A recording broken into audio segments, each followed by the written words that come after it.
Pikirkanlah perkara yang di atas, bukan yang di bumi. Nah, itu tadi adalah satu ayat kutipan dari surat yang mau kita baca hari ini di Kolose 3 ayat 2. Ya. Mau nyapa juga teman-teman semua nih, kembali lagi bersama kami bertiga di OPR, ada Koben, ada Alvin. Halo semua. Halo, selamat malam. Halo. Halo. Semoga teman-teman juga yang mendengarkan dalam keadaan baik dan saya juga selalu keep on fire. Terima kasih juga selalu menyaksikan, mendukung kami.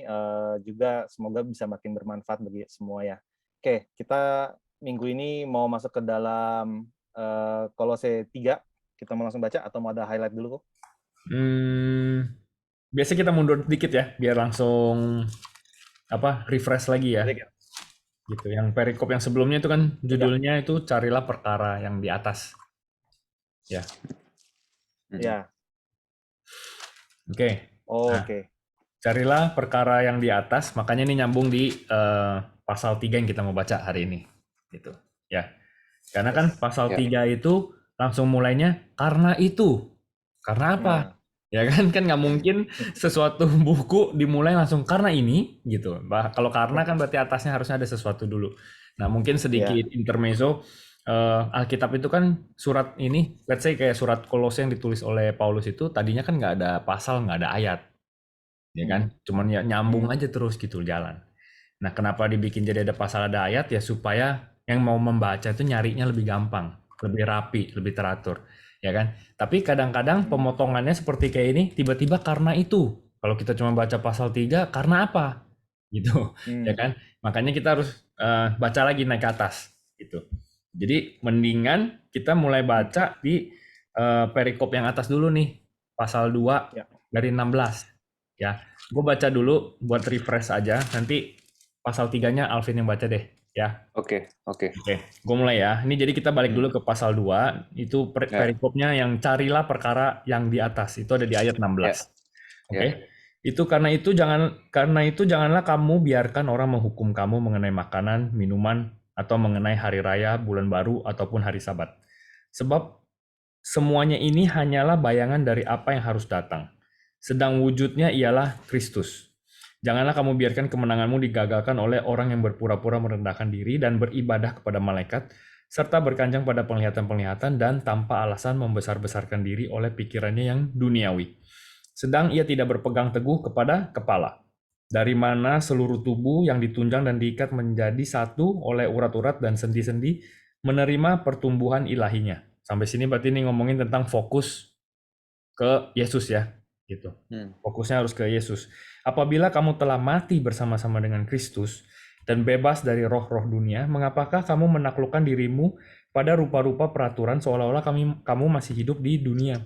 Jangan jama ini, jangan kecap itu, jangan sentuh ini. Semuanya itu hanya mengenai barang yang binasa oleh pemakaian dan hanya menurut perintah dan ajaran-ajaran manusia. Peraturan-peraturan ini walaupun nampaknya penuh hikmat dengan ibadah buatan sendiri, seperti merendahkan diri, menyiksa diri, tidak ada gunanya selain untuk memuaskan hidup duniawi. Nah, ini baru pasal ketiga nih. Elvin. Ya. Karena itu, kalau kamu dibangkitkan bersama dengan Kristus, carilah perkara yang di atas, di mana Kristus ada, duduk di sebelah kanan Allah. Pikirkanlah perkara yang di atas, bukan yang di bumi. Sebab kamu telah mati dan hidupmu tersembunyi bersama dengan Kristus di dalam Allah.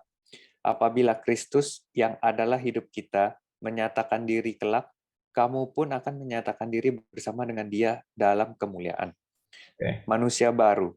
Sampai di situ dulu, Vin. Sorry. Oke. Nah, itu satu dulu tuh yang di atas itu.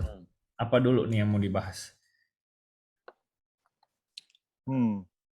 Pikirkan perkara di atas ini sungguh sebuah wake up call ya menurut gua. Manusia kadang sekarang sibuk memikirkan apa yang di bawah, gimana nanti dia bertahan hidup, bagaimana dia nanti masa depannya, bagaimana dia nanti anak-anaknya, mempersiapkan diri untuk supaya kehidupan ke depannya itu ya itu nggak ada salahnya juga gitu maksudnya, tapi jangan sampai itu menjadi fokus utamanya. Jadi sampai kita kadang lupa kita mempersiapkan segala sesuatu. Ini kalau ini menurut pandangan gue ya, kita sampai lupa untuk spend time dengan keluarga kita mencari duit untuk keluarga kita, tapi kita sendiri sampai lupa dengan spending waktu untuk keluarga kita. Terus jangan lupa juga sampai dengan yang memberi kerja, yaitu yang Tuhan ya. Cuman untuk yang pikirkan perkara di atas ini lebih kepada tentang apa yang kita lakukan ini juga harus berkenan juga nih di hadapan Tuhan gitu. Jangan sampai ini perkara apa yang di bumi ini cuman sementara, paling lama 80 tahun gitu. Tapi karena 80 tahun konsekuensinya tuh seumur hidup, eternal, yang membuat kita jadi tersandung istilahnya. Nah, ini gue sih menangkapnya seperti itu. Ya, betul. Jadi mungkin kita stretch aja sampai 100-an. Mungkin kalau lu bilang 80, enggak tuh ada yang hidup tuh sampai 100 tuh. Ya udah kita stretch aja sampai 100. 120 deh sekalian gitu. 120 itu enggak sebanding sih sama eternity gitu. Eternity. Ya kan? Kalau 120 itu dibandingkan sama eternity itu cuman kayak sekelibet aja. Tapi yang sekelibet yang kita lakukan dan kita jalanin itu sangat menentukan di mana nanti kita akan spend di eternity itu. Ya kan? Nah, kalau kita baca Alkitab ada 2 tempat, satu namanya surga, satu namanya neraka. Gitu. Ini yang jarang udah dibahas juga, tapi kita perlu terus mengabari ini bahwa segala sesuatu yang kita kerjakan tuh ada konsekuensinya, ya kan? Meskipun pilihan di tangan kita. Gitu. Nah, tadi balik ke Irsan, jangan salah fokus, jangan salah, ya kan? Membedakan mana yang penting, mana yang prioritas gitu. Ya tadi udah ada tuh kata apa? Eternity ya, kekekalan ya. Berarti. Nah, itu satu kata kunci yang perlu kita pegang. Nanti kita bahas lebih lanjut lagi. Alvin mungkin mau nambahin? Mungkin tambahan dari tadi yang Irsan sharing ya, ini ada yang gua highlight juga yang tadi. Karena itu kalau kamu dibangkitkan bersama dengan Kristus, carilah perkara yang di atas. Di mana Kristus ada, duduk di sebelah kanan Allah. Yang kedua, pikirkanlah perkara yang di atas, bukan yang di bumi. Nah, kalau ini yang gua highlight, carilah perkara yang di atas, bukan di bumi. Nah, ini mungkin buat yang mendengar juga, buat gue pribadi juga, kadang-kadang kita suka berpikir perkara yang di atas tuh apa, gitu. Dan buat apa kita sekarang ini tuh hidup di bumi, di dunia ini, gitu loh. Ngomong yang realistis aja, gitu. Tapi sebenarnya kalau kita dalami lagi, perkara yang di atas itu justru hal-hal yang bisa kita lakukan di bumi ini. Cuma apa yang kita pikirkan ujungnya itu perkaranya di atas. Gitu. Lagi-lagi untuk kalau di sini gue baca di terjemahan TSI judulnya aja hidup baru karena sudah bersatu dengan Kristus. Nah, kalau bersatu dengan Kristus ya berarti hidup kita yang di bumi ini selama kita hidup ya harus semakin serupa dengan Kristus gitu. Nah mungkin dari tadi yang Irsan bilang misalnya kita dikasih waktu gitu 80, 100 gitu.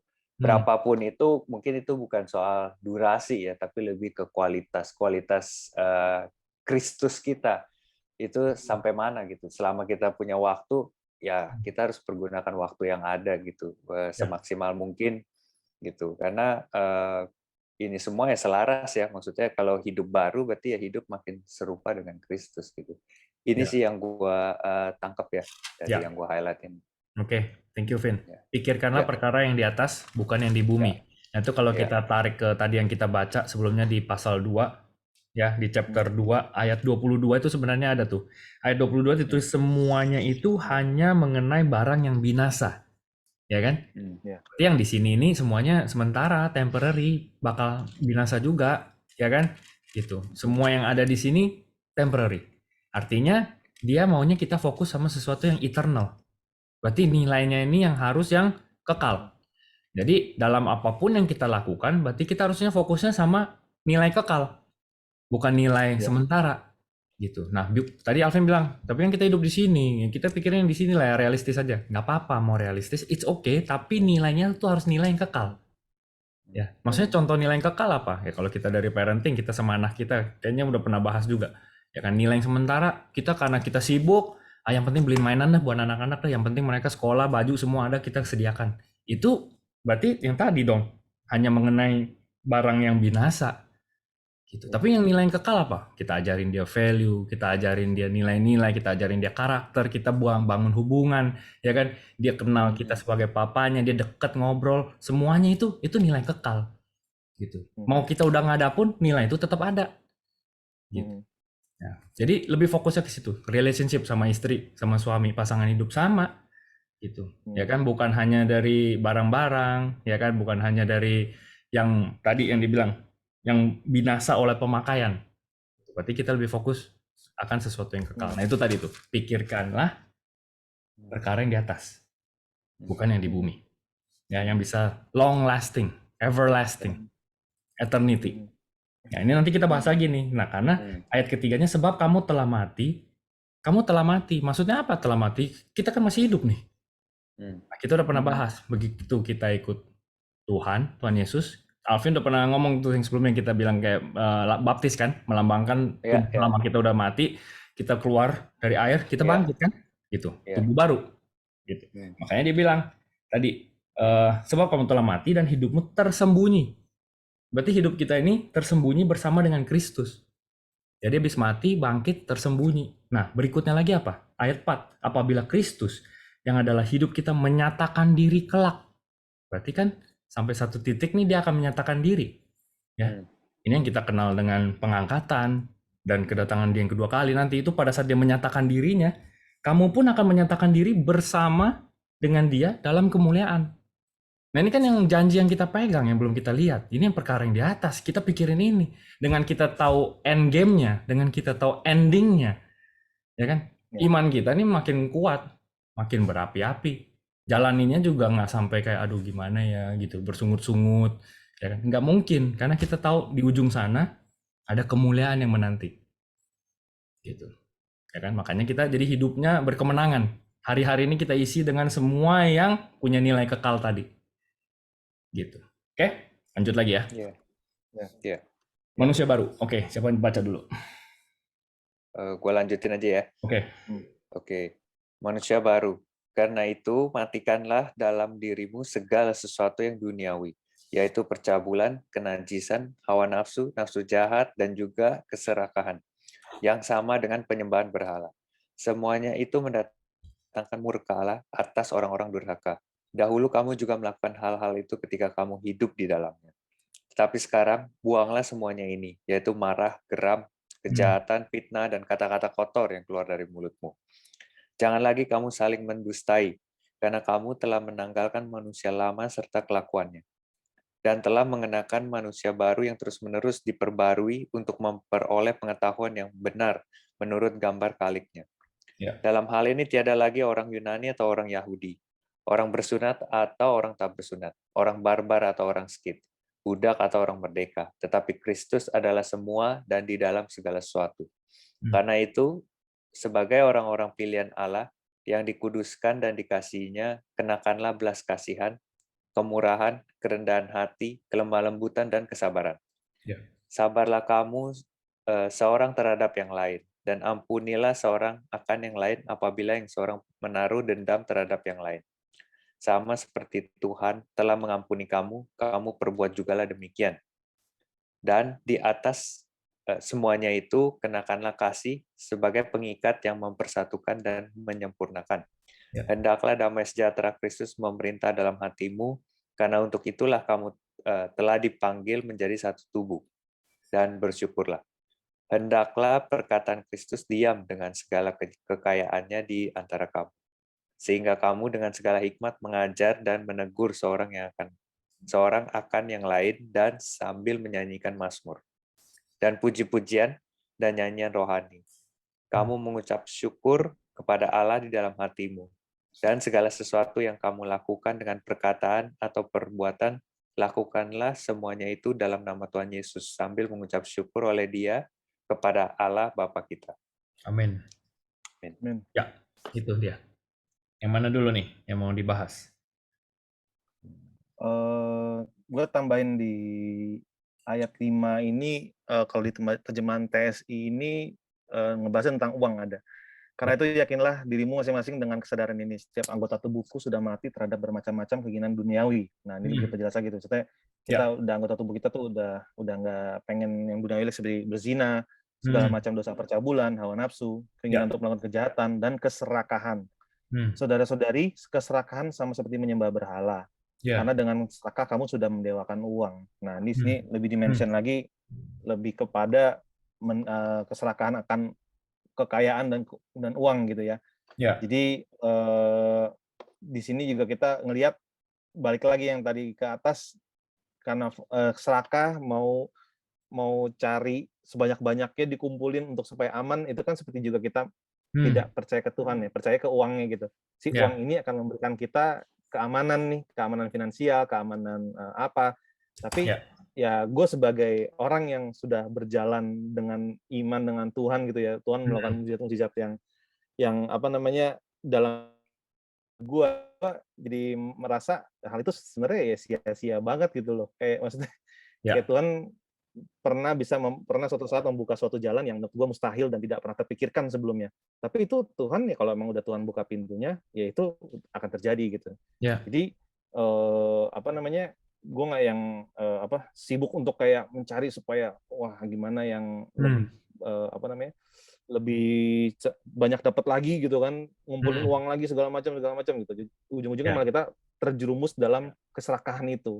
Ya mungkin juga ada beberapa teman-teman atau di saudara gue ada yang kayak kemarin nih robot trading gitu kan, lagi ngetren. Wah ini duit gampang nih segala macam. Nah tapi gue pribadi ikut, tapi gue cuman kayak sebagian kecil aja. Jadi nggak semuanya. Jadi kayak gue anggap ya udah kalau misalnya gue hilang ya udah juga gitu. Jadi itu yang ternyata diledek-ledekin, sempat gue sama temen-temen gue juga gitu. Oh itu dikit banget segala macam, takut ya gitu segala macam bla bla bla. Ada peer pressure ya. Iya, kalau lo misalnya lu yakin lu gadein rumah lu gitu kan. Terus ini kalau gue bisa gue gadein rumah gue gadein segala macam. Tapi ternyata ya itu mereka tuh apa namanya istilahnya terjerumus gitu kan. Ya pas kejadian gue udah nganggap ya udah duit hilang. Ternyata duit gue balik karena kecil masukinnya gitu. Tapi yang gede-gede malah belum balik-balik gitu. Dan jadi kayak gue malah yang nggak mengekspek sesuatu, gue manage resiko gue, malah jadi kayak yang gue masukin dengan yang gue udah tarik sebagian dan duitnya dibalikin, ya kayak cuman lebih 200.000 gitu. Gue bilang, Tuhan baik banget. Namanya ya ini maksudnya buah dari tidak keserakahan mungkin ya gitu kan. Kayak gue cuma masukin kecil, dibalikin lebih cepat. Itu sebuah kesaksian aja lah. Ya. Jadi itu kayak apa ya? Kasih lu di wake up call ya tadi yang lu bilang ya. Wake up call itu sebenarnya. Jadi karena yang tadi lu bilang itu yang di 1 Timotius 6 ayat 10 nih. 1 Timotius 6 ayat 10, karena akar segala kejahatan ialah cinta uang. Cinta akan uang. Iya, cinta akan uang ya, gitu. Bukan uangnya ya. Gitu. Nah, kalau namanya udah cinta akan uang itu, ya namanya orang cinta gimana sih? Ngejarnya sampai sampai dapat kan? Gitu. Ya kan? Kalau cinta tuh, kalau kayak orang lagi ngejar itu kan cinta akan uang, berarti dia ngejar. Makanya ditulis sebab oleh memburu. Nah, memburu nih udah kayak hunting nih, memburu uang lah. Beberapa orang telah menyimpang dari iman dan menyiksa dirinya dengan berbagai-bagai duka. Gitu. Jadi ini kayak konsekuensinya setelah itu apa? Gitu. Ya. Jadi bukan cari uang nggak boleh ya, cari uang tuh boleh, tapi jangan cinta uang. Ya tentunya kita harus cari uang karena kita perlu uang kan untuk menghidupi keluarga gitu. Tapi beda dengan cinta uang gitu. Jadi jangan disalahartikan nih. Kadang kalau kita bilang nggak boleh cinta uang ya, terus akhirnya jadi nggak ngapa-ngapain, gitu, ya kan? Tapi bukan itu artinya. Karena akar segala kejahatan ialah cinta uang tadi, ya. Oke, jadi itu salah satunya yang keserakahan ya, San ya, karena yang lu ngambil dari sisi yang keserakahan. Itu masih ada percabulan, kenajisan, hawa nafsu, nafsu jahat, keserakahan. Sama dengan penyembahan berhala. Semuanya itu mendatangkan murka. Ya kan? Tapi dia bilang, dahulu kamu juga melakukan hal-hal itu ketika kamu hidup di dalamnya. Gitu. Jadi sebenarnya ya kita kalau belum kenal Tuhan, ini semua yang kita lakukan. Gitu. Ya kan? Kita juga kita semua orang berdosa gitu. Tapi begitu kita udah kenal Tuhan, ada Roh Kudus hidup di dalam kita, tentunya tadi yang mau jadi manusia baru. Tapi mau jadi manusia baru itu, nah itu kata kuncinya tuh yang gua highlight ada di ayat 10. Dan telah mengenakan manusia baru yang terus-menerus diperbaharui. Terus-menerus diperbaharui itu kan berarti itu kata aktif ya. Terus-menerus. Ya, terus menerus gitu loh. Makin naik. Nggak bisa stop. Bukannya sekali gue udah percaya terus gue udah beres nih, gue udah manusia baru gitu. Update Bukan. terus ya. Ya kan terus Iya. menerus. Jadinya apa ya? Keep working on it gitu loh. Keep seeking. Ya kan keep working on it gitu. Jadi ini sesuatu yang kayak aktif gitu, sedang kita lakukan terus menerus, ya kan? Diperbaharui untuk memperoleh pengetahuan yang benar. Menurut siapa? Menurut gambar haliknya. Nah, ini bahasanya ini susah dimengerti nih. Coba TSI atau bahasa Inggris apa nih? Ada nggak? Ayat 10. 10 ya. Ya. Sekarang ini kita sudah diberi pakaian yang baru, yaitu hidup baru yang semakin hari semakin sempurna dalam mencerminkan sifat-sifat Yesus sendiri. Allah pencipta yang mengerjakan hal itu di dalam diri kita karena kita sudah mengenal Dia melalui Yesus. Nah, langsung aja. Tokohnya siapa? Ya kan, pribadinya siapa? Yesus Kristus. Kalau ini haliknya orang nggak ngerti. Halik siapa ya? Nah, kadang terjemahan begitu. Makanya kalau kita di OBR kita sering bilang, coba kita lihat beberapa terjemahan, kita bisa lihat, bandingkan, lalu kita bisa dapat sebuah gambaran yang lebih sempurna lagi. Oh, ternyata ini maksudnya ya menurut Yesus. Jadi kalau mau tahu gimana, kita lihat cara hidup Yesus gimana, karakternya gimana, metode yang dia pakai gimana. Ya kan, sifat-sifatnya seperti apa. Ya kan, cara-caranya gimana. Ya, mau tahu gimana, baca Alkitab. Kalau nggak baca firmannya gimana bisa tahu. Jadi kita muternya di situ aja terus. Nah, makin lama semakin dewasa, semakin serupa dengan Kristus. Oke, Vin, apalagi Vin? Mungkin ini yang gue highlight ya, menyambung tadi yang teman-teman juga sempat sharing ya, tentang manusia baru. Nah, di sini kan tadi dibilang kalau kita sudah dibangkitkan bersama dengan Kristus. Nah, lalu tadi juga sempat terjemahan TSI-nya yang 10, sekarang kita sudah diberi pakaian yang baru, yaitu hidup baru yang semakin hari semakin sempurna dalam mencerminkan sifat-sifat Yesus sendiri. Allah pencipta yang mengerjakan hal itu dalam diri kita karena kita sudah mengenal Dia melalui Yesus. Nah, kalau di sini yang gue dapat kan seperti yang tadi kita sempat sharing bahwa pokoknya fokusnya itu kepada Yesus gitu. Nah, terutama apalagi kita udah jadi manusia baru, berarti kita hidup bersama atau di dalam Yesus gitu.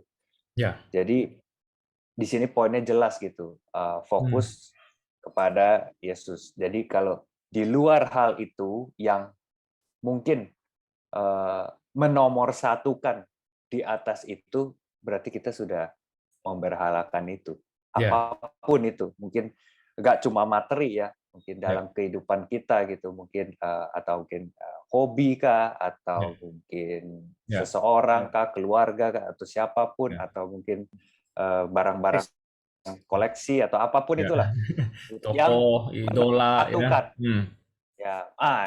bahasanya itu mengidolakan sesuatu yang di atas Kristus. Nah, itu berarti kita sudah memberhalakan itu. Jadi mungkin buat teman-teman yang nonton atau mendengar juga mungkin bisa checklist sendiri ya, termasuk gue pribadi gitu. Maksudnya ada hal-hal nggak sih yang mungkin gue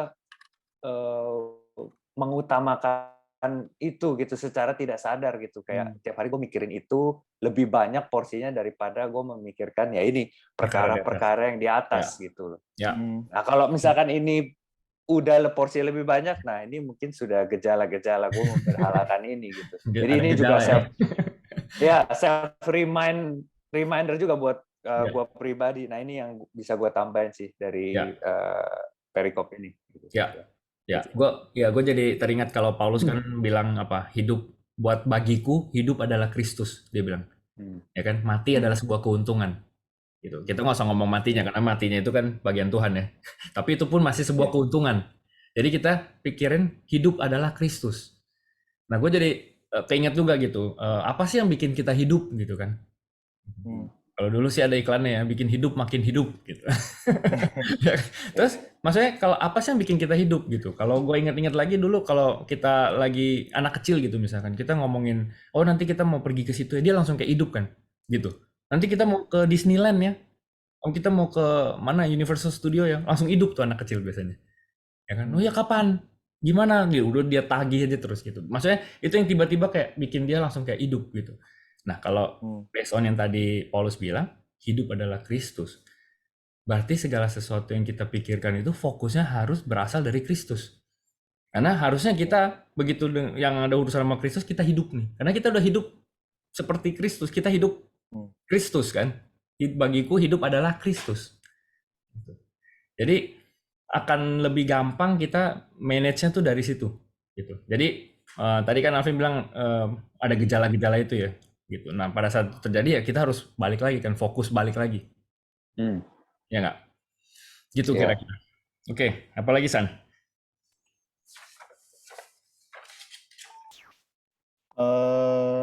Ini di judulnya manusia baru ini kan, jadi dibilang kan di ayat 8 ini, sekarang buanglah semuanya ini. Jadi ini mengingatkan gue lagi untuk mungkin juga ini nggak suatu kebetulan teman-teman yang ada yang dengar juga yang nonton secara online.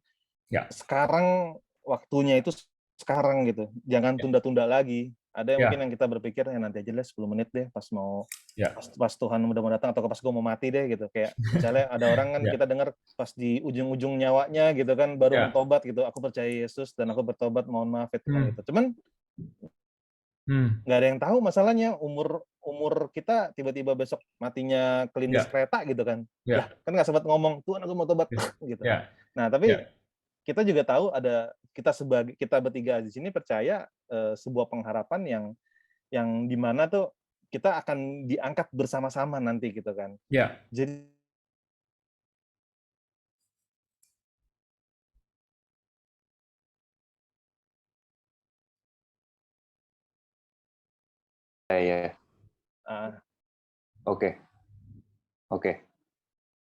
Oke. Ya. Bentar. Sampai mana tadi? Dan diangkat bersama-sama, langsung si iblis langsung jebret. Diangkat bersama-sama. Oke. Bentar. Bentar, dia nggak seneng kita ngomongin beginian, kurang ajar tuh emang. Bentar. Iya. Sama. Ini masih recording sekarang sih. Oke, lanjut ya, San. Nanti gue cari aja. Oke, nanti lu ulang lagi dari diangkat bersama-sama. Lu lanjutin lagi aja. Oke. Iya. Oke. Jadi ada yang kita yakini bertiga ini di mana kita percaya bahwa kita semua akan diangkat bersama-sama nanti gitu kan. Dan itu kita nggak ada yang tahu waktunya kapan. Nah, even Tuhan Yesus sendiri pun nggak tahu, cuma Bapa Surga yang tahu. Tapi itu kan istilahnya setelah yang kita yakin dan kita baca, sekejap berkompromi, terus kita tiba-tiba ada pengangkatan, kita ketinggalan, kan nggak lucu. Gitu. Jadi surat tuh seperti kayak Tuhan besok mau datang gitu. Ya kita justru emang selalu harus hidup seperti itu. Seperti besok kayak Tuhan mau datang. Seperti besok adalah masa terakhir kita. Jadi kita saat ditemukan, kita sudah ya kayak di Timotius ya. Aku mengakhiri pertandingan yang apa namanya, mengakhiri pertandingan yang baik gitu kan. Jadi ya yang tujuan kita adalah sampai ke atas. Tuhan bilang well done my good and faithful servant gitu. Jadi ya itu yang sebuah menjadi gue lebih semangat lagi menjalani hidup dengan benar gitu dan berusaha untuk tidak kompromi, berusaha untuk tidak ngasih celah ke dosa. Dari situ pengharapannya, dari situ triggernya. Kalau dari gue, thank you. Amin. Thank you, San. Itu yang di ayat 8 itu kata kunci yang diambil itu tadi cuma satu, sekarang, now. Ya kan? Gitu, ya. Ya, today is your salvation. Gitu, sekarang nih, langsung, jangan tunda-tunda, ya. Gitu. Nah, di sini ya konteksnya ya itu tadi, buanglah semuanya ini, marah, geram. Ya kalau masih marah sama orang ya kan, ya udah gak usah marah lagi, masih geram ya kan, masih dendam, udah lepaskan pengampunan sekarang ya, now gitu loh ya kan. Itu kejahatan, fitnah, kata-kata kotor yang keluar dari mulutmu udah stop, don't do that gitu ya kan sekarang. Jadi ya, siapapun yang lagi dengar ya kan, apapun keadaan kalian kita juga nggak tahu gitu kan, tapi ini kayak ya itu tadi wake up call, reminder. Nah, kenapa kita bahas bertiga begini terus kita sambil baca terus Irsan bisa muncul gitu. Ya kan kita yakin kan juga Roh Kudus yang bekerja gitu, ya kan? 2-3 orang berkumpul di situ Tuhan hadir. Nah, pada saat itu keluar pasti itu akan menjadi berkat untuk banyak orang yang lagi dengerin juga. Gitu. Nah, ini menyambung sama ayat-ayat berikutnya yang ada di bawah nih, guys. Yang di ayat 16, hendaklah perkataan Kristus diam dengan segala kekayaannya di antara kamu. Di antara kamu. Berarti kan kita bertiga nih, di antara kita nih. Ya kan? Ngerti nggak maksudnya? Di antara kamu. Ya. Sehingga kamu dengan segala hikmat mengajar dan menegur seorang akan yang lain.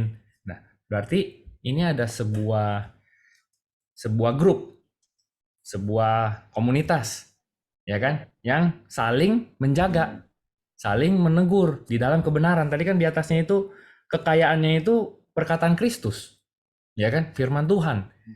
Berarti, oke.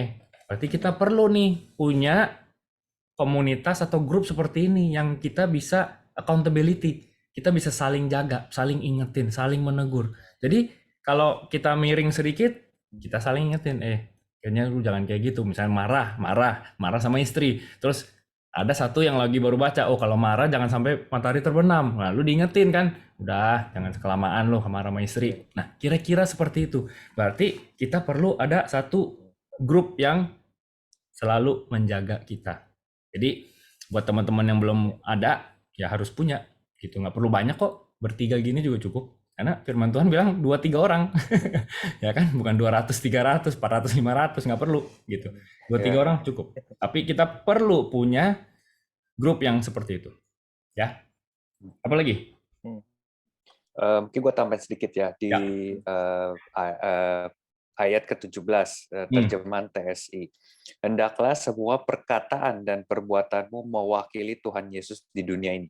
Dan melalui Dia marilah kita terus bersyukur kepada Allah Bapa. Nah, ini kayaknya statementnya jelas menjawab yang tadi kita udah di awal bahas, yaitu apa sih pikirkanlah perkara yang di atas. Nah, ini sudah terjawab. Apa sih yang mesti kita pikirkan perkara yang di atas? Ya ini sebenarnya yang praktikalnya gitu loh. Jadi gue jadi sempat keingat tentang cerita Musa.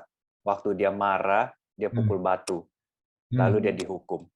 Nah di situ mungkin banyak orang bertanya gitu. Sebenarnya kalau secara manusia, Musa sah-sah aja gitu loh untuk melampiaskan kemarahannya dengan situasi itu. Dia lead bangsa Israel yang sebegitunya, mungkin kita sebagai manusia juga ada, mungkin kita kayak lagi down, kita mau melampiaskan gitu, padahal kita juga nggak mukul orang, nggak apa, dia hanya mukul batu. Tapi kenapa Tuhan menghukum?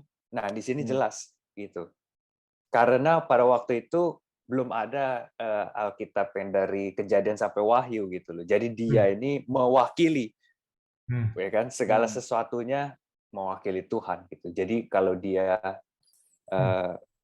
kayak apa perkataan perbuatan itu yang mewakili Tuhan, dia seperti itu. Ya bangsa Israel yang melihat dia akan berpikir, oh Allah itu Tuhan itu kayak gitu ya, bisa kayak gitu karena dia mewakili gitu. Jadi di sini tuh sangat mengingatkan gue secara pribadi ya, apapun yang kita katakan perbuatan kita mewakili Tuhan Yesus di dunia ini sebagai anak Tuhan atau manusia baru gitu. Makanya kita juga harus ekstra hati-hati gitu dalam perkataan dan perbuatan, karena kita ini yang anak-anak Tuhan ini yang mewakili Tuhan Yesus di dunia ini dari perkataan dan perbuatan kita. Karena kalau kita nggak benar-benar tadi itu ya perkataan Kristus ini diam dengan segala kekayaan di antara kamu, yang jadi kita saling support, saling mengingatkan. Kalau enggak, ya kita akan jadi batu sandungan. Bagaimana kita mau membuat orang menerima Yesus kalau dari perbuatan dan perkataan kita ini nggak mewakili gitu, akan jadi batu sandungan. Itu sih mungkin yang mau pengen gue tambahin tadi, yang gue highlight ya. Thank you. San, tambahin lagi San, masih ada waktu 4 menit. 4 menit. Ya. Itu perkara di atas ini emang apa ya? Kayak tadi salah satu yang Alvin udah jelaskan. Menurut gue ya, tadi gue pertegas lagi, saya tambahin ya, perkara dari itu kayak gimana sih ya supaya lebih banyak orang lagi kenal sama Tuhan. Kalau kau yang menceritakan bring more people to God and bring God to people. Jadi itu perkara di atas gitu. Terjadi hubungan rekonsiliasi, orang kenal Tuhan, orang jadi cinta Tuhan kayak kita cinta Tuhan. Jadi hubungan yang pulih itulah perkara yang di atas. Nah kita di sini kan Tuhan Yesus sendiri kan udah ngomong ada amanat agung gitu kan, dimana kita sudah memuliakan segala bangsa, untuk memberitakan semua kabar baik dan segala macam. Nah itu salah satu perkara di atas gitu. Itu perkara di atas. Tapi dengan apa? Dengan yang kita lakukan sehari-hari tadi. Perkataan, perbuatan semua ya. Yes, itu aja sih. Thank you. Thank you. Oke, tadi udah ditutup dengan baik oleh Irsan, perkara di atas itu. Jadi it's all about Jesus, ya kan? Keselamatan yang datang hanya dari Tuhan Yesus. Gue tambahin sedikit lagi sebelum kita tutup. Di ayat 15 itu, hendaklah damai sejahtera Kristus memerintah dalam hatimu. Jadi ingat, semuanya itu di dalam kita ini harus ada damai sejahtera itu, peace. Jadi dalam kita berkata, dalam kita berbuat, ya kan? Terus karena untuk itulah kamu telah dipanggil menjadi satu tubuh dan bersyukurlah, ya kan? Nah ini bersyukurlahnya jangan lupa loh. Ya, bersyukurlah jangan lupa, karena itu diulang 2 kali di ayat 17, diulang lagi. Dan segala sesuatu yang kamu perbuat, yang kamu lakukan dengan perkataan atau perbuatan, lakukanlah semua itu dalam nama Tuhan Yesus sambil mengucap syukur oleh Dia kepada Allah Bapa kita. Ya, jadi jangan lupa terus bersyukur gitu, karena pada saat kita mulai bersyukur, kita jadi ingat betapa baiknya Tuhan di dalam hidup kita. Gitu ya. Itu langsung change the whole situationnya kita. Pada saat apapun keadaan kita yang lagi udah drop banget, mulailah dengan mengucap kata-kata syukur itu. Gue berani jamin deh 100% pasti langsung beda. Ya. Karena itu firman Tuhan. Ya. Oke, itu aja. Thank you. Ini kita nggak selesai nih. Jadi ini part 1. Nanti mungkin minggu depan kita bikin part 2-nya lebih ke urusan hubungan antara anggota rumah tangga, suami, istri, anak, ya. Jadi kita bisa bahas lebih lanjut, mungkin maju ke chapter 4. Oke. Gitu aja. Thank you teman-teman, Irsan, Alvin buat waktunya. Thank you. Buat yang lain juga yang udah setia mendengarkan. Tuhan Yesus memberkati. Bye bye. God bless. Bye bye.